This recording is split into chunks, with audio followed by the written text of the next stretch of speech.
I just want to give a quick disclaimer. Due to COVID, there were complications in completing research and being on ground, so any discontinuation in research is probably in regards to that. That being said, we did persevere and I was able to obtain results, so I'm happy about that. Hi, my name is Nene. This term during research methods, we had the opportunity to do a term-long project that had to do with plants. In order to understand our term-long project, it's important to understand the role of GAPDH. It's a housekeeping gene that's essential for the component of glycolysis, but that's not its only function.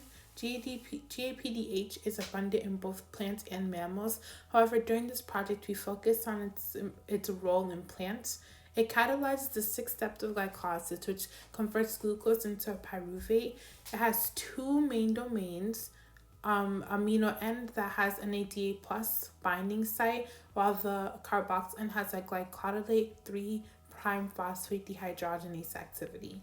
GAPDH has 4 subunits that is held together with no non-covalent bonds.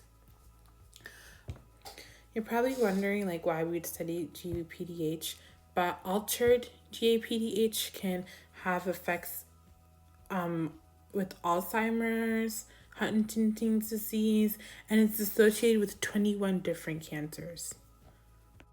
The genes that encode for GAPDH are called GAPDH genes. There are multiple forms of them, and each form is as a result of duplication. GAPDH genes are highly conserved among plant species. Figure 2 on the right is the plant Arabidopsis thaliana. It has been studied rigorously and is used in model systems for many plant research. Some may say it's like the lab rat of plants. This makes Arabidopsis a good organism to use as a control, in which during many parts of this experiment we use as a control, and I actually end up using this for my transformation because later on I'll explain a little further. You're probably wondering what exactly we did alter. So here we go. In a nutshell, first we started by extracting nucleic acids from our plant of choice. We amplify the portion of GAPC gene in the PCR, and then we proceed to analyze, purify, and quantify the PCR. We then ligate the PCR into a plasmid and transform bacteria with the plasmid and grow it in a plate. This is followed by digestion and isolation of the plasmid from bacteria. And lastly, we analyze and compare our unique plant GAPC sequence and check for evolutionary conservation. The ultimate goal for this experiment, just to reiterate, is to isolate and clone the GAPC gene from our plant of choice in order to determine the specific GAPC gene sequence in that plant species that we will then analyze for conservation. During this project, I chose to study the red vein plant, in which I believe there will be GAPC gene that will show that GAPC is evolutionarily conserved. Photonia albovinus, also known as the red vein plant, is known for its beautiful pinks, reds, and whites that make a vein-like pattern. The antidrop quantification was done after the initial nucleic acid extraction. This looks really weird when compared to what a typical spectrum pattern of nucleic acid looks like.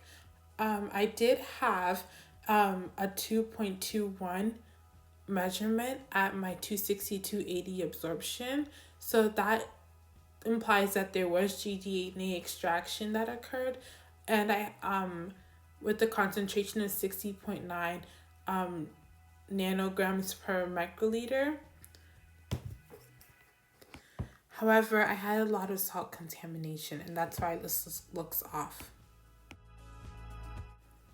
Based on the initial and nested PCR gel, I concluded that I obtained little to no amplified GAPC from my red vein plant, so I had to proceed by using another plant. Earlier I mentioned that Arabidopsis was our control. I ended up using that for my ligation and transformation. However, that didn't go as well either because I didn't get any growth even in my positive control plates. Unfortunately for me, during my ligation and transformation, I wasn't able to move forward. at this point, I had started with the red vein plant. I had switched to a control, which is Arabidopsis, to grow my plates, and that wasn't successful either. Luckily for me, a classmate also was doing red vein plant, so I was able to take a couple of colonies from him to proceed. Despite picking colonies from a classmate, I still had unsuccessful plasmid insertion into PGED after transformation. However, my professor was confident that I was going to get interesting results, so we sent it in for sequencing anyway. I used GenusPrime software to analyze the bioinformatics that were sent back to us. As you can see in this picture, 2 reads were not assembled here, but as we continue, I can explain a little more. As you can see in picture B, I had a lot of matches. On the left in picture A is one example of a match that was 99.6. And on the bottom right hand corner, you could see a zoom of where it calculates the differences. So like it would show everything that's the same, and then it will show what's different in comparison to that original one. This implies that there was conservation in my plant of the red vein extract that I got from a sample of a classmate, and that means that my hypothesis was accurate. So this is just the protein sequence for the GAPC extracted from the red vein plant that I ended up using. Future directions is just making sure that I follow the directions well, because I wasn't able to use my on red vein plant just from complications in the beginning. I had so much salt contamination initially in my nucleic acid extraction. I feel like that just had a trickle down effect. So just being more careful and making sure I'm doing everything well and concise. But it was a wonderful learning experience overall. Thank you for watching my presentation. I'd like to give a special shout out to Dr. Brenda and Dr. Mariani, because they really stuck through this with the whole pandemic and everything, and they were able to answer all of our questions as needed. I'd also like to give a special shout out to the GAs that were always there to help prep for our labs.